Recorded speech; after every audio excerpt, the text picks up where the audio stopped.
Sementara itu, pengacara asal Solo, Jawa Tengah Muhammad Taufik kembali mengajukan gugatan ke Pengadilan Negeri Surakarta soal ijazah Jokowi. Jika sebelumnya dalam gugatan hanya menggugat Jokowi, kali ini ada pihak UGM dan Kapolri yang ikut terseret.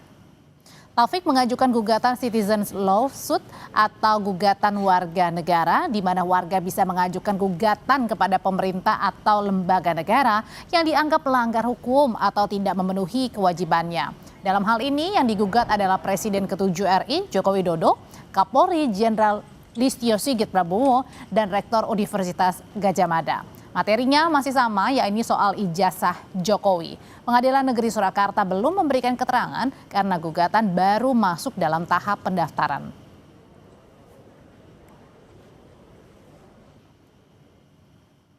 Nah, gugatan ini namanya gugatan citizen lawsuit.